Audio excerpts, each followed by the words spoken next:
Welcome back to the Triathlon Nutrition Academy podcast. Today's episode might hit a little bit close to home for you because I wanted to talk about something that I see way too often with age group triathletes, and that is burnout. Now, I'm not talking about the kind of burnout where you are sobbing into your goggles through your swim sets and you're selling your bike and quitting the sport altogether, but the slow, subtle kind where you're still training, you're still ticking the boxes, but you're feeling flat. You're unmotivated, you turn up to a training session, but you just can't really be asked. You hide at the very back of your swim squad lane. You opt for lighter weights in the gym or don't add on weights when you know that you should be doing so. Or you don't increase your weights when you know that you should be. Or you don't pull your turn at the front of a group ride bunchy. Your sessions feel harder than they should, you're not bouncing back, and food? Well, let's just say you're either winging it or you've convinced yourself that more coffee is the answer to help you get through the day. Now, if that sounds even slightly familiar, keep listening because I'm going to ask you 3 simple questions that will help you figure out if you're actually burnt out or if you're just maybe underfueled or under-recovered or all 3. And if you're already sitting there squirming in your seat, don't stress. You are not broken. But you are probably doing things the hard way.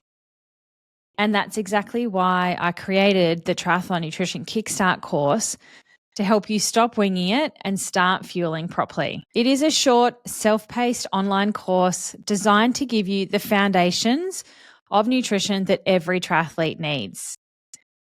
What to eat before training, how to fuel during training, and how to recover properly after training as well. And learn how to start to build your day-to-day nutrition strategy that actually supports training for 3 sports. So if you're ready to get out of the slump, head to dietitianapproved.com/kickstart and check it out today. All right, let's dive into today's episode. Are you a burnt out triathlete? Let's find out and answer these 3 questions.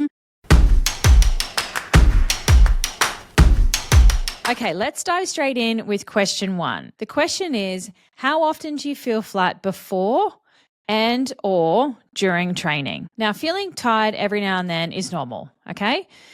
Especially during really long, hard training blocks as you're peaking for your A race or your biggest race of the season. That's not what I'm talking about here. I'm talking about that constant sense of heaviness.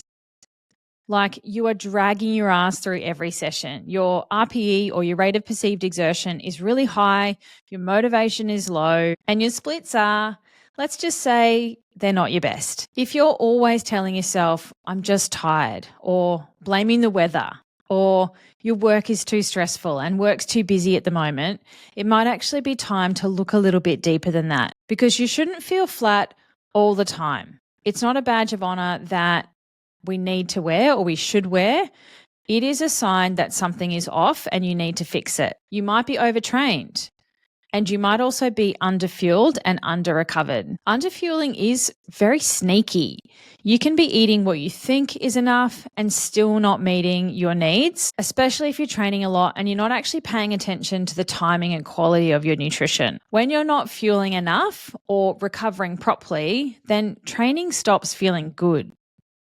Your mood drops, you get snappy, you might find yourself way more irritable or just a bit low, even when life is not particularly stressful. Good quality sleep can just go out the window and you're feeling a bit bleh all the time. Does any of that sound familiar? It's not generally a willpower issue. It's not because you're getting older. It's definitely not because you just need to harden up. That low-level grumpiness and lack of motivation, it's often not mental, it's metabolic. It might just mean that you need to actually eat smarter. So have a think if you are a yay or a nay to that question. Question number 2, how do you feel in the hours after your training sessions? Do you feel really calm, content, like ready to smash the day, kick some goals? Or do you crash hard? You know the feeling when you get brain fog, you are dragging yourself through your afternoon, you're totally wiped, you've hit a wall, you are very grumpy, you start craving sugar. And if one more person asks you, what's for dinner, you might actually scream, particularly if they then respond with, yuck, I'm not eating that. That's not a sign of, I'm just training hard.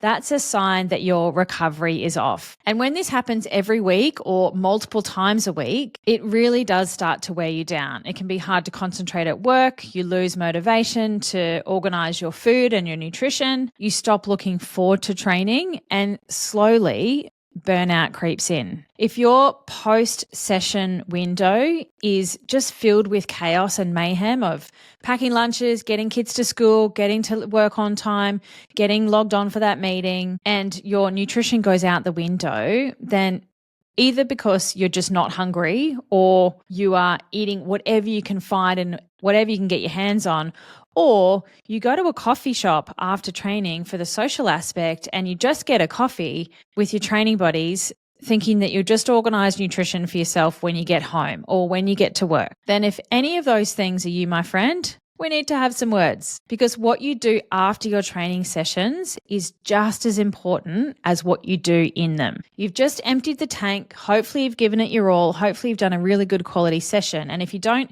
refill properly, your body stays stuck in the red zone. You're missing this magic opportunity to optimize and maximize your recovery, rebuild muscle and strength, and actually adapt from the training that you've just done. I'm not saying you need some elaborate 6-step smoothie process with 12 different powders and some activated mint, but you do need to eat something with carbs, with protein, soon after you finish training. The longer you wait, the longer it takes your body to start recovering. And the more likely it is that you're going to crash later, get hangry in the afternoon, tired, you have an increased risk of snack accidents, and you're still left wondering why your next session feels so rubbish.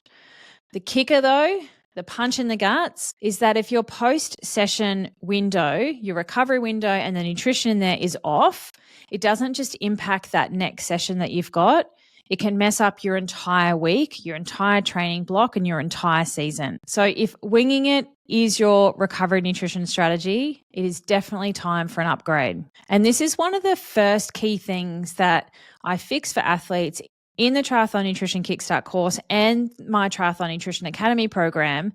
There is an entire module on recovery nutrition in both of those places, including exactly what to eat, how much and when, that is specific and custom to you, as well as strategies to get that wrangled with whatever chaos you've got happening in that post-exercise recovery window. As a busy mum of 3, I am fully aware of how crazy it can be when you walk in the door after training with all roads lead to recovery nutrition and you get sidelined by everyone else's needs at that time.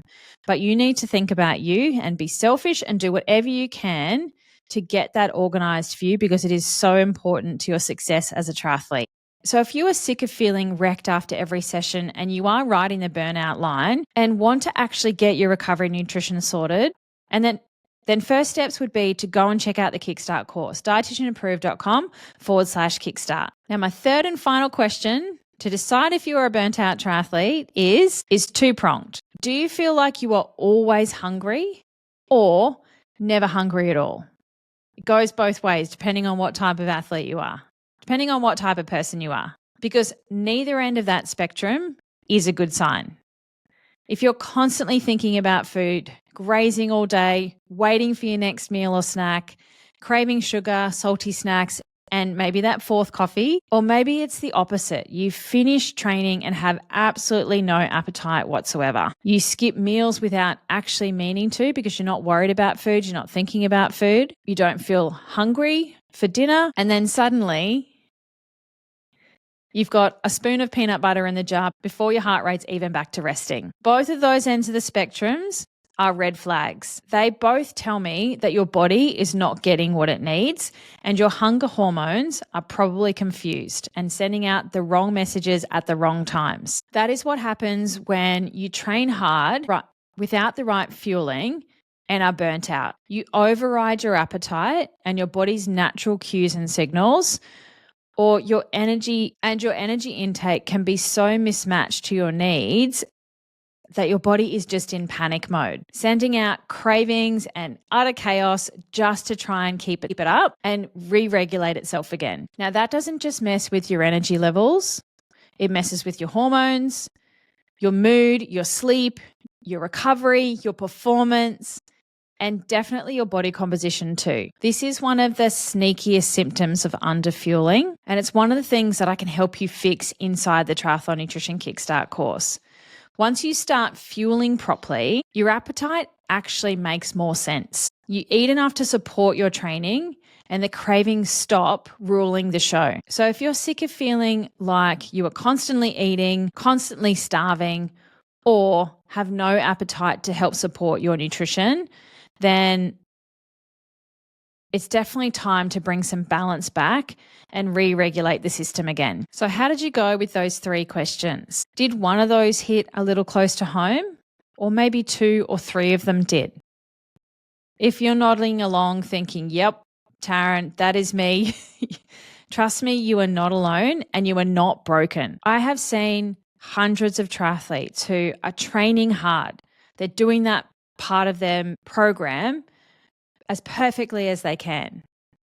They think they're eating well, but they're still feeling really flat. They're feeling what I call the tired triathlete, needing naps, struggling to get through the day, feeling foggy and fundamentally frustrated. And it's not because you're lazy. It's not because you're getting older. And it's definitely not just a lack of motivation. You're likely just underfueled, under-recovered, and unknowingly have set yourself up for burnout. Now, burnout doesn't show up as full-blown meltdown, where you just can't get out of bed and can't function. Sometimes it is a slow slide into constant fatigue, low motivation, sugar cravings, and feeling like training is just hard work and a slog instead of something that you love. But the good news is it is totally fixable. With the right fueling and recovery strategies, you can turn all of that around and relatively quickly. I would say in a couple of days to a couple of weeks, depending on how far down that burnout continuum you are. And then you can feel good in training again.